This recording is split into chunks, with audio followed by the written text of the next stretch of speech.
Hello, and welcome to Literacy Foundations of Math Level 5. This is the hybrid version that uses a textbook, not the online version that uses StudyForge, though you do actually have the option of adding a StudyForge subscription to this course if you'd like.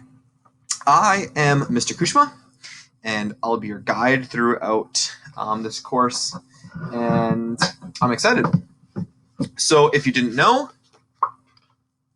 this is the curriculum that the course is going to be built on to start off with. It's called Bridge the Gap Math. And I want to quickly talk about not only the curriculum, but also just the course itself. So right now, at the very beginning, I want to let you know that this video should be watched by the student, the parent of the student, and any tutor, TA,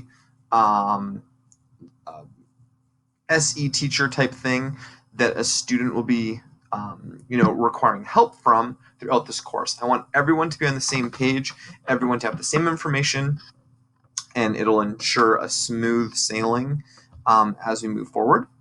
And one of the things to start off the course is a required introductory Zoom meeting. So I do want to meet with you guys face to face, and for that meeting, I would definitely love for everyone to be a part of it. Oftentimes, students who take this course, they do have an IEP, so maybe you're watching this and you know they have an IEP. I'll want to chat about that and help you make sure that we make the right decision for you. And to meet on Zoom, you can look at my meetings up here. These are the times that I'll be available. Right now, it's only for this very first week of September, so it's just Thursday, Friday, 3 to 5, but I'll have my hours updated next week here for the rest of the course, or for the rest of the school year. And at the very top is my course intro video, so hopefully you clicked on this. As you can see, this is my old video. I actually made this last year, so making a new one for 2020, 2021.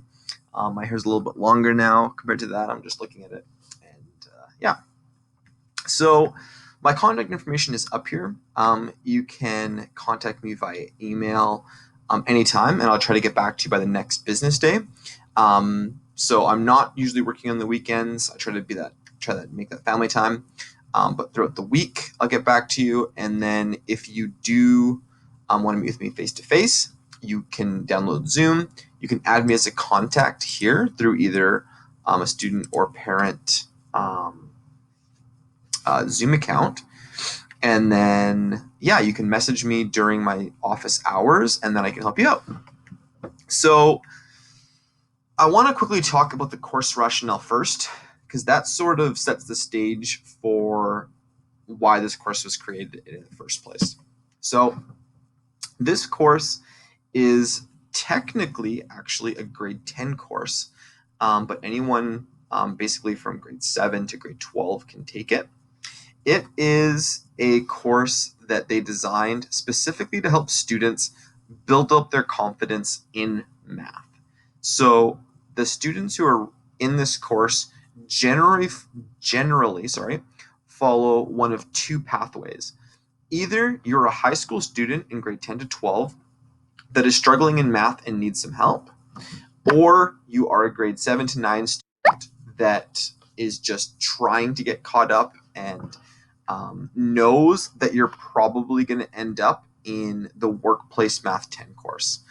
In grade 10, you have the choice between choosing Workplace Math 10 or Foundations of Pre-Calculus Math 10, whereas in grades 8 and 9, there's no options. You simply have to choose Math 8 and then Math 9. And sometimes those end up being trickier than even a Workplace Math 10 course. So that's essentially why this course is created.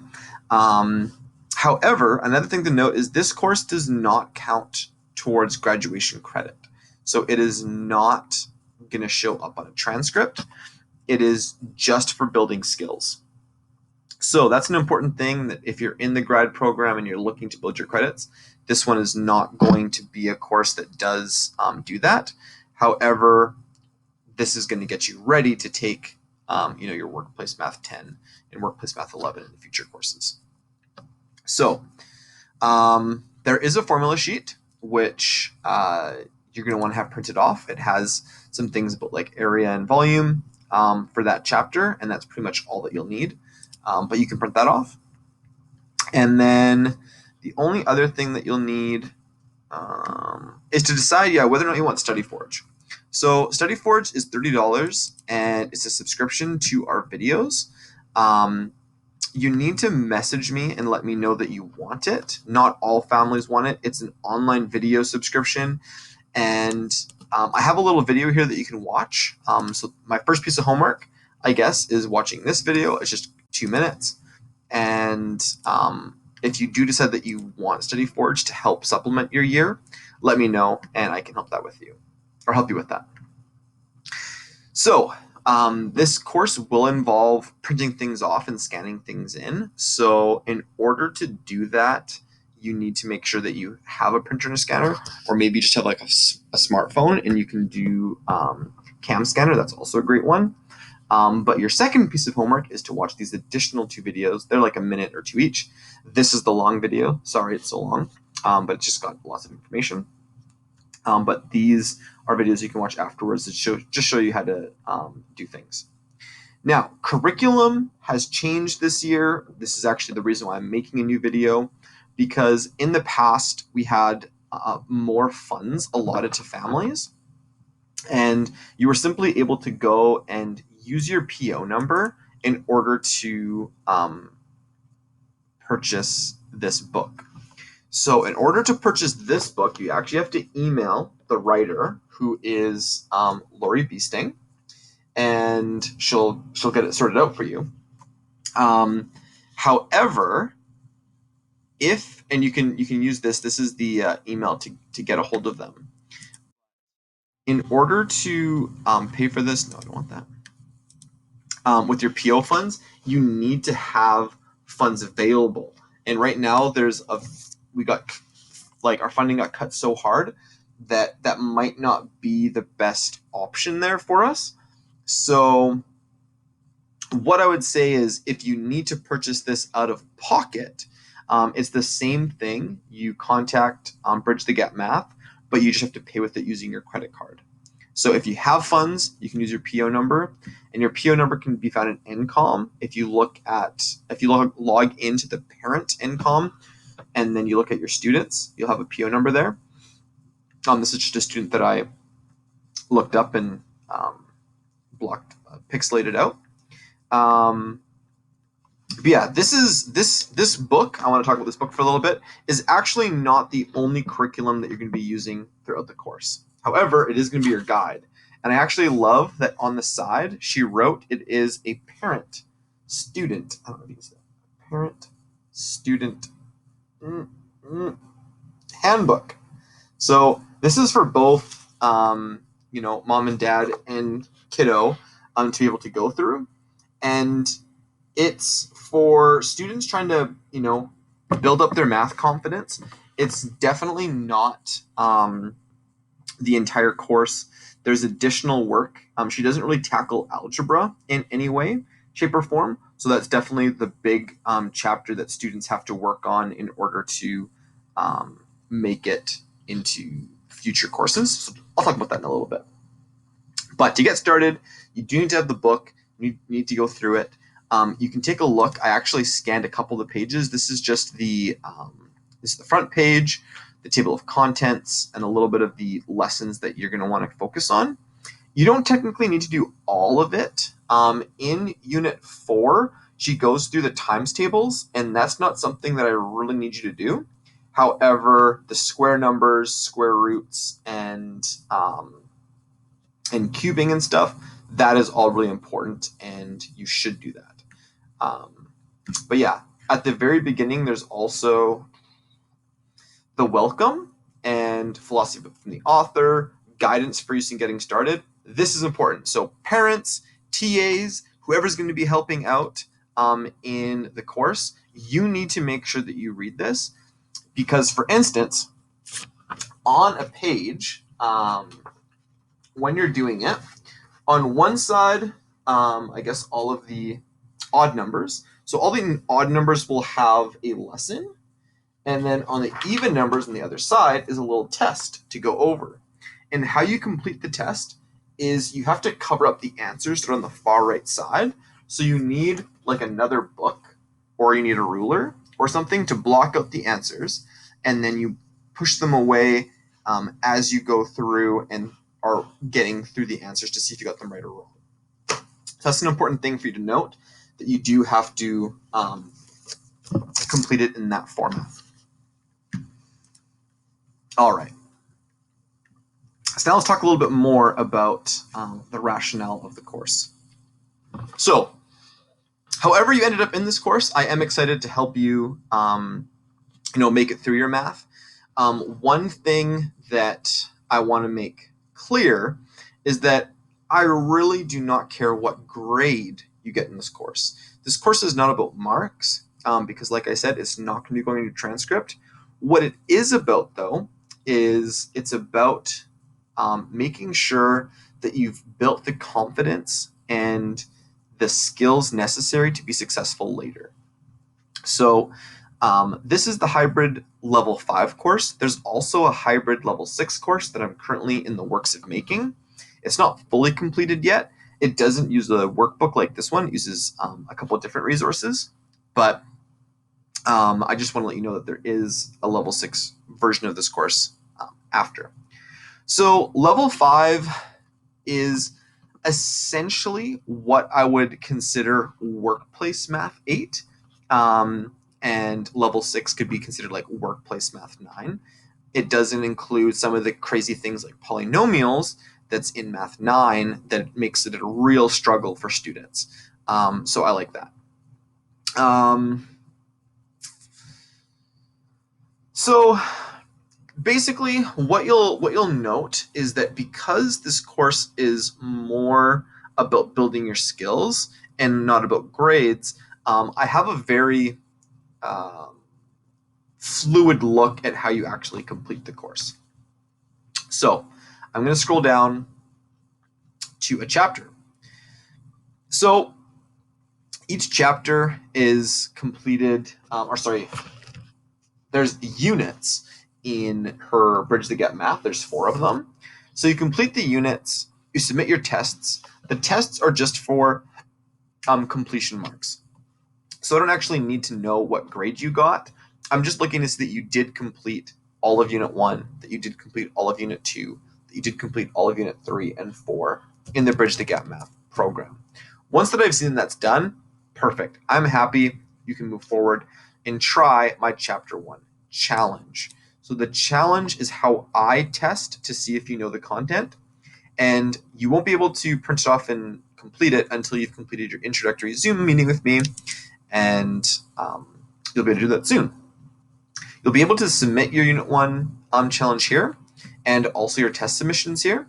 So how you can do that is, like I said, through scanning of a document. If you want to use Cam Scanner, that's an awesome option. But if you don't want to use Cam Scanner, you can instead scan it with a scanner at home. Lots of printers have a scanning feature as well.